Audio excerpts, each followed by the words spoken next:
If I told you that the greatest spiritual fraud in history wasn't invented by kings or emperors, but perpetuated by malicious translations and lazy readings, would you believe me? For centuries I have watched the texts you call sacred being emptied of their original fire, reduced to safe dogmas, domesticated so that no one else dares to cross the veil. And yet, beneath each seemingly innocent word, a living code pulsates, waiting for eyes that are not content with the surface. I don't speak as one who repeats what they've heard, I speak as one who has read between the lines, compared manuscripts, followed erased traces, and found what was hidden not by chance, but by fear. From the earliest centuries, masters knew that certain truths could not be given to everyone. Not because they were elitist, but because they transform. And transformation is frightening. That is why they hid maps within parables, anatomies within metaphors, awakening techniques behind seemingly moral stories.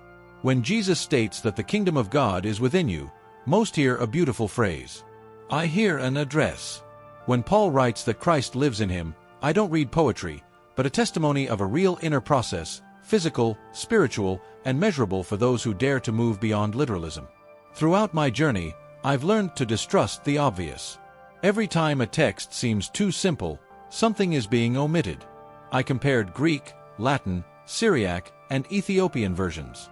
With each layer peeled away, the same insistence emerges: the temple is not made of stone, but of flesh. It is not in Jerusalem, but in the human mind. Yet, no one says this from the pulpits.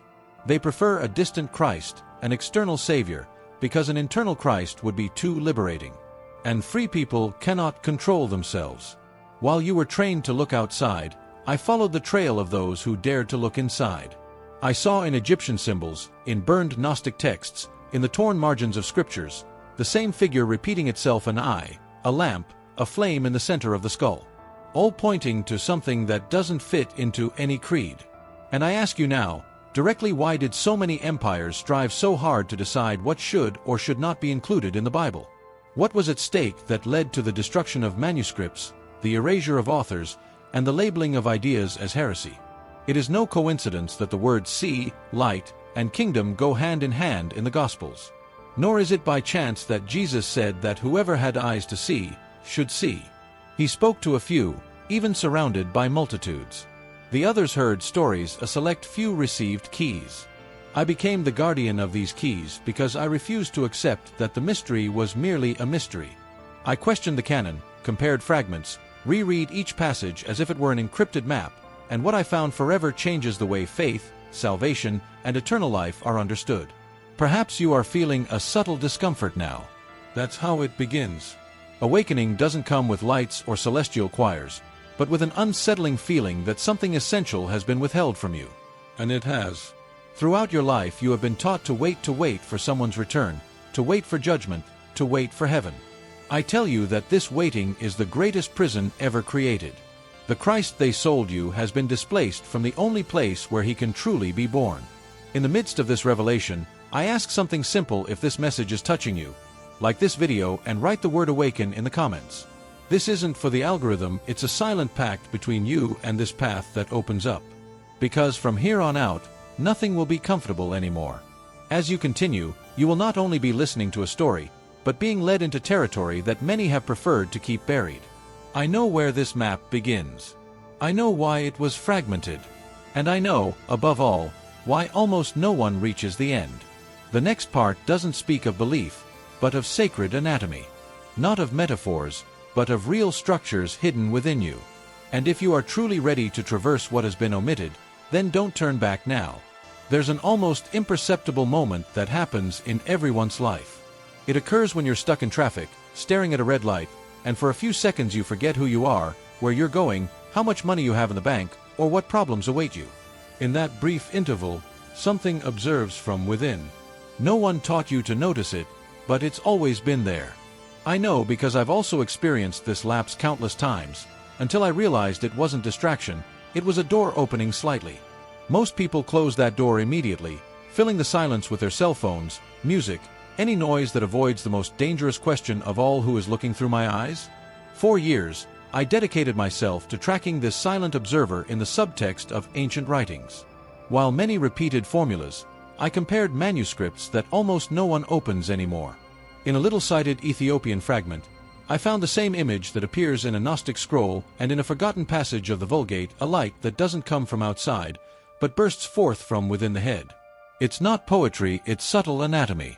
And curiously, whenever I talk to ordinary people about moments of deep introspection, they describe the same sensation: pressure in the center of the forehead, warmth behind the eyes, a kind of inner flash when they close their eyes after an exhausting day.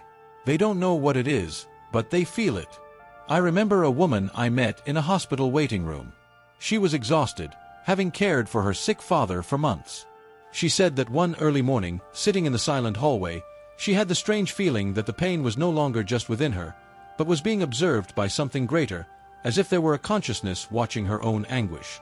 She cried as she recounted it, thinking she was going crazy. I didn't say anything at the time, but inwardly I recognized the same sign I found in the hidden texts: the inner gaze awakening amidst the collapse. The ancients didn't have technical words for it, but they had symbols. In Egypt, they carved the eye of Horus on the walls because they realized there's a point inside the head that sees without a retina. In India, they called it the third eye because it sees without form. In the Gospels, this was translated as the lamp of the body, but most never wondered where exactly that lamp would be lit. It's not in the heart, it's not in the stomach, it's not in the praying hands. It's in the most protected chamber of the brain, as if nature itself had hidden there a receptor for something that doesn't come from the physical world. Perhaps you've already felt this when you close your eyes before sleeping and see points of light dancing in the dark. Or when you wake up from a dream so vivid that you need a few seconds to remember who you are. In those moments, logic fails, time dissolves, and something inside you observes your own mind working. Science calls this random neural activity. I call it a rehearsal for inner vision, because whenever that point awakens, even if only for an instant, the person never looks at their own life in the same way again. The Christian texts that survived censorship hint at this all the time. Jesus said that the kingdom doesn't come with outward appearance, that it isn't pointed at with a finger, that it isn't located in temples. Yet, almost everyone continued looking outside, perhaps because looking inward is too frightening. Throughout my research, I found marginalized notes from medieval copyists describing monks who entered long periods of silence and then abandoned the monastery, as if something had been seen that made it impossible to return to their former life. None of this makes it into history books. And hey-race the twist that almost no one expects: you don't need to be mystical, religious, or scholarly to begin to feel this center. It already manifests itself in the most mundane moments. In a hot shower after a hard day, when the water falls on your head and you get lost in thought. The instant you turn off the bedroom light and the darkness seems to pulsate. Or when, in the middle of a crowd, that strange feeling of being present and absent at the same time arises. These openings are invitations that go unnoticed because no one has ever told you what to look for. While most people consume distraction as anesthesia, I observe these micro-awakenings as signs that the map remains active within you, even if erased by centuries of conditioning. Every time the mind happens to be silent, the inner eye tries to open. But you quickly close it with the next notification, the next worry, the fear of being alone with yourself. And hey, race a question that might stay with you after this part is over: if there's a point inside your own head capable of observing thoughts, dreams, and emotions, who are you really? The persona you present to the world, or that which observes all of this happening? I can assure you that the answer isn't in books, nor in churches, nor in motivational speeches.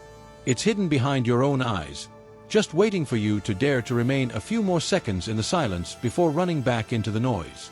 I had to abandon almost everything I had been taught to begin to see the map that connects the mind to the body as a single living temple. It wasn't in famous libraries that I found the most valuable clues, but in crooked copies of forgotten parchments, in notes scribbled in the margins by monks who knew they couldn't openly write what they were perceiving. They spoke of a subtle substance that originated in the brain, flowed down the spine, and then needed to be led back to its point of origin, as if the body were a secret staircase.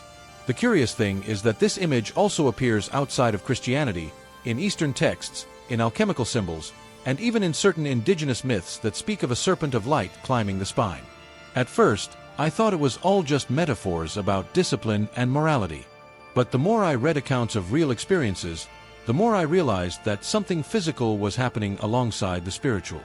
People from different cultures described almost identical sensations: heat rising up their backs, pressure on the top of their heads, a deep inner silence that seemed to reorganize everything from within. Religion has never been able to explain this satisfactorily because it's not a dogma, it's a process. Something that cannot be taught like a sermon, only experienced as a journey. That's when I understood why so many texts speak of the spine as the tree of life, as the axis of the world, as a ladder to heaven. The human body holds, in its very structure, the geometry of a path of return. You don't ascend to the heavens, you bring them down into yourself and then guide them back up again. This inner dance has been described in dozens of different ways throughout history, but almost always with the same image: something precious that falls asleep, and then needs to be awakened and lifted up. What if what you've always called faith was merely an attempt to remember a forgotten movement within your own body? Why would so many different cultures, separated by oceans and centuries, speak of the same inner ascension if it were all just moral symbolism? There was a period when I completely isolated myself to observe my own body. Not to imitate it in strange rituals, but to listen to what I had never heard before. I discovered that when the external world falls silent, the internal world begins to speak. Not with words, but with rhythms, pressures, almost imperceptible pulsations. It's disconcerting to realize that you spend your whole life carrying a sophisticated instrument of perception and have never been trained to use it. One early morning, after hours of quiet, I felt something I can only describe as a warm current running down the center of my back. It wasn't pain or pleasure, but a reorganization, as if internal parts were being put back in place. I immediately remembered the texts that spoke of the staff that rises, the rod that blossoms, the serpent that rises in the desert. All these images ceased to be myths and became descriptions of an intimate and silent phenomenon.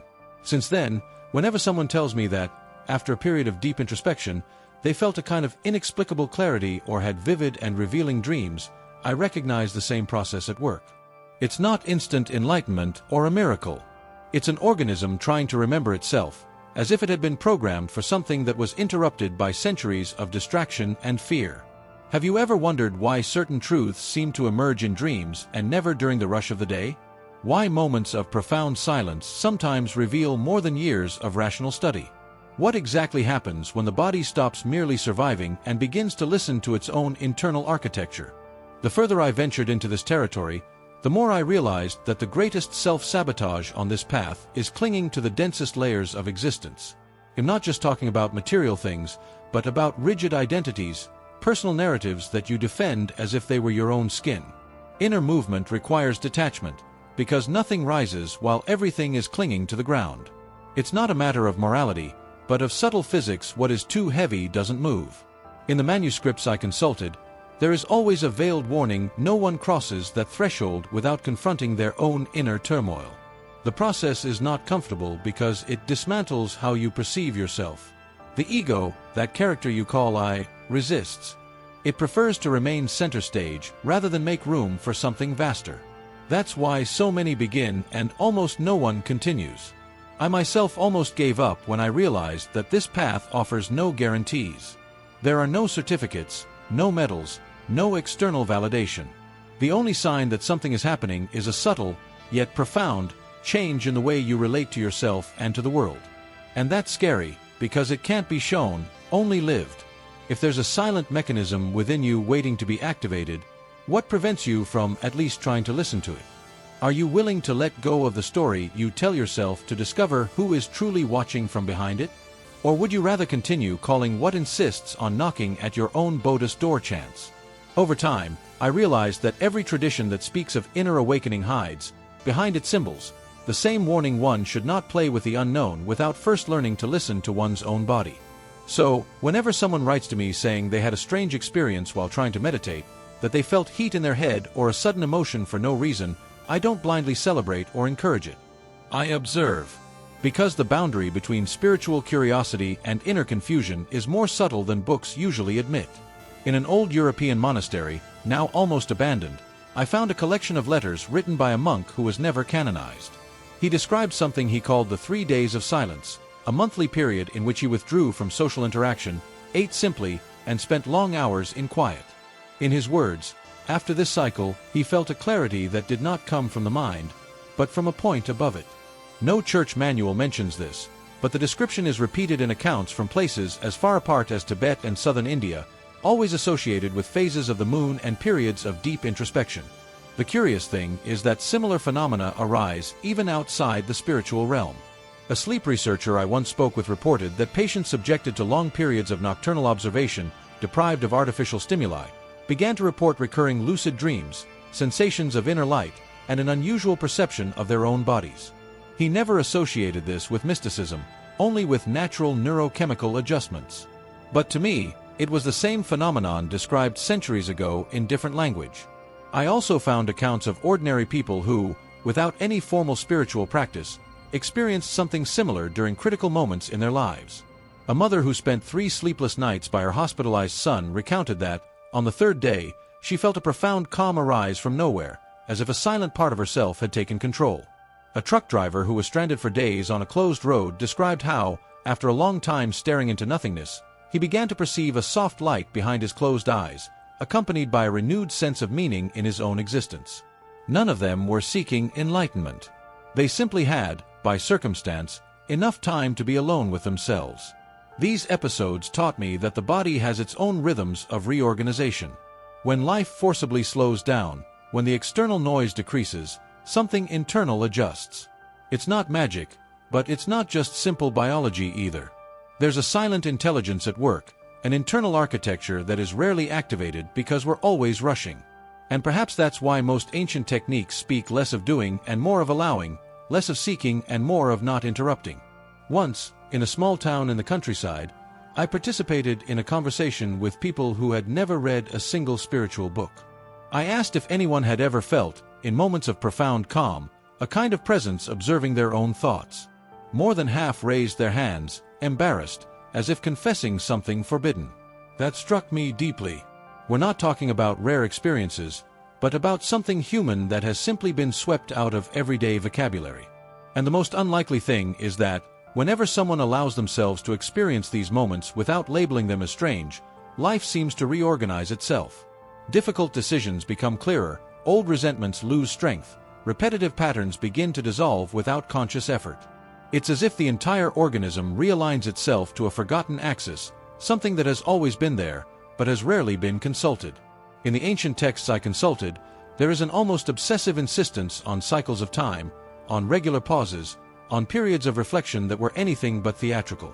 They were described as maintenance of the soul, as if consciousness, like the body, needed specific moments to regenerate. The modern world has turned this into a luxury or eccentricity, but our ancestors treated it as a basic necessity. Perhaps the most surprising thing is realizing that you don't need to believe in anything for these processes to begin to act. They happen regardless of our opinions. Belief may help to make sense of things, but the mechanism exists before it. And that's precisely what frightens institutions based on control. When someone discovers that there is an autonomous source of clarity within themselves, they become less dependent on ready-made answers. That's why I always say that the greatest mystery lies not in activating something hidden, but in stopping blocking what is already active by nature. The history of spirituality has been written as if humanity needed to conquer the divine, when perhaps all that needs to be done is to remove the layers of noise that prevent this perception from manifesting. And the more accounts I collect, the clearer it becomes that turning points almost always happen in silence, in the interval between one breath and another, in the space where no one is looking. If there is a pattern that runs through all these improbable stories, it is simple and disconcerting. When life forces you to stop, something inside reorganizes itself. Not because you asked for it, but because that is the hidden design of consciousness itself. When I reached this point in the investigation, it was no longer possible to pretend that it was merely beautiful symbolism. Something was at stake, something that affected how people perceived their own identity. I began to notice a disturbing pattern. Those who got too close to this inner territory almost always went through a crisis phase. They lost old references, felt displaced from the world, as if their previous life had been a poorly fitted dream. Many interpreted this as spiritual failure, but in the manuscripts I analyzed, this collapse appears as a sign of transition, as the moment when the old mental structure ceases to support the emerging consciousness. It was during this period that a longtime friend called me in complete despair. A successful, pragmatic professional, not very inclined towards spiritual matters, but who had suffered weeks of insomnia and forced introspection after a health problem. He told me that he no longer recognized himself, that the goals that motivated him had lost their meaning, and that he felt a silent presence behind his thoughts, as if something more attentive than himself were there. I didn't need to say anything. I just listened. Deep down, I knew he had touched the same threshold described in ancient texts, the point at which the character collapses so that the observer can take over. The unexpected twist is that this process isn't accompanied by constant euphoria. On the contrary, it often begins with a feeling of emptiness. The mind, accustomed to controlling everything, finds itself facing a space it doesn't know how to fill. This generates fear. And that's when most people backtrack, filling the silence with distractions, responsibilities, noise. It's more comfortable to rebuild the prison than to cross the unknown. The writings that have survived centuries of censorship are clear about this. It's not the light that frightens, but the loss of control. The more I delved into it, the more I realized that this moment of disintegration is the true watershed. Before it, a person seeks answers. After it, they begin to question the question itself. It's no longer how to change my life, but who is living this life. This simple inversion causes a silent earthquake. Relationships change, priorities rearrange, choices that were once obvious begin to seem incoherent. The external world remains the same, but the point of observation shifts. In old letters I found references to this state as the clear night, a phase in which everything seems dark to the ego, but transparent to something deeper. People reported crying without knowing why, feeling gratitude for no apparent reason, perceiving beauty in mundane scenes like a glass of water or the afternoon light coming through the window. There were no visible miracles, only an inner reorganization that made it impossible to continue living in the same way as before. And then comes the tension that defines the destiny of each seeker. Either you try to recover the old identity, with its certainties and armor, or you accept that something within you has died to make room for another form of consciousness. There is no middle ground. The texts do not soften this point. They clearly state that whoever tries to save their own image loses what was being born inside. Whoever accepts the loss moves on. I myself spent days fighting against this feeling of being emptied. My mind demanded answers, methods, guarantees. But all I found was silence. It was in this silence that I realized something that no book had ever told me so clearly: awakening adds nothing. It subtracts. It removes layers, stories, characters. It doesn't make you special, it makes you simple. And that's precisely what seems unacceptable to a culture based on accumulating identities. Tension grows because, upon crossing this point, there's no way to pretend nothing happened. Even if you return to your routine, something remains altered. You begin to notice the automatism in people, the repetition of speeches, life lived like a script. And at the same time, a strange compassion arises, because you recognize in each person the same silent core that now observes through you. That's why I say the real turning point isn't mystical, but existential. It's not about seeing lights or having visions, but about no longer being able to completely lose yourself in the stories you used to tell yourself. Something within you begins to observe. And once that observer awakens, there's no way to turn it off. It becomes the backdrop to all experience, the presence that permeates joy, pain, success, and failure without becoming confused with any of them. Perhaps you're listening to all this and thinking that it's still far from your reality. But pay attention if you've ever wondered why, even after achieving things, you still feel a subtle emptiness. If you've ever realized that your victories don't exactly fill the void you imagined, if you've ever felt that there's something wrong with living only as a character, then you're already on the edge of this transition. The tension I'm describing isn't theoretical. It's already happening silently in the lives of many people who still don't have the words to name it. And now the inevitable question begins to form, even if you haven't yet formulated it aloud. If all this is just the beginning of an irreversible change, what happens when this inner observer ceases to be merely an occasional visitor and becomes the center of the experience? That's what you're about to discover. Getting this far wasn't just about following a narrative, it was about traversing a series of mirrors. Throughout these parts, you realized that the greatest mystery wasn't hidden in ancient texts, but in the way you yourself live, distracted from yourself. And now, in the silence that forms after so many revelations, perhaps the most honest question of all arises: what do I do with this? The first step isn't to change the world, it's to change how you spend your own minutes. There's no complex technique, no secret ritual. There's only the willingness to create, every day, a small space where you don't rush. 5 minutes where you don't solve problems, don't consume content, don't try to be productive. Just sit, Close your eyes and observe. Observe your breathing, the flow of thoughts, the constant urge to distract yourself. You don't need to fight against anything. The simple act of noticing is already transformation. That's how the observer ceases to be a visitor and begins to become a presence. Over time, you'll notice that this awareness extends beyond those few minutes. You begin to notice your body as you walk, the tension in your shoulders as you speak, the emotional noise hidden behind automatic reactions. None of this is meant to be corrected immediately. It's meant to be seen. Because everything that is seen clearly begins, on its own, to reorganize itself. Perhaps you'll discover that you've spent years repeating choices that no longer make sense. Perhaps you'll realize that certain goals aren't yours, that certain fears weren't born within you. This awareness can be uncomfortable, but also liberating. It's not about abandoning everything, but about restoring each thing to its true place. Work, relationships, desires, expectations, everything begins to occupy a more honest place when it's no longer confused with one's own identity. There will be days when you forget all of this. Days when you'll be swallowed up by the rhythm, by the tiredness, by the same old story.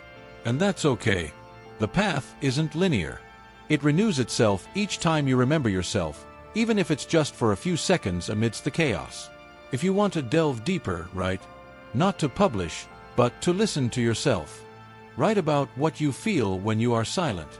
Write about the questions that arise when your mind slows down. This record becomes a personal map, something no book can provide, because it's yours. You begin to recognize patterns, to see how you react, to notice how much of your life is lived on autopilot.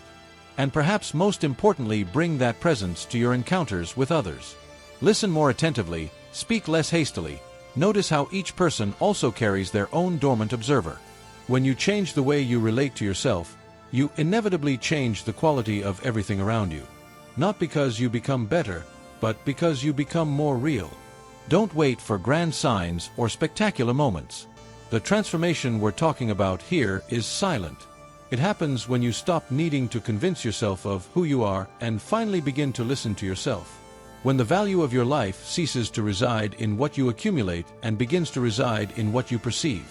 If something within you was touched by this journey, don't let it get lost in the noise of the next few minutes. Write a comment, even if it's just one word. Say you're here, that you felt something, that you decided to try. Like this video if it stayed with you until the end, and subscribe to the channel to continue this dialogue that doesn't end when the screen goes black. Because true movement doesn't happen out here, it begins within you, right now.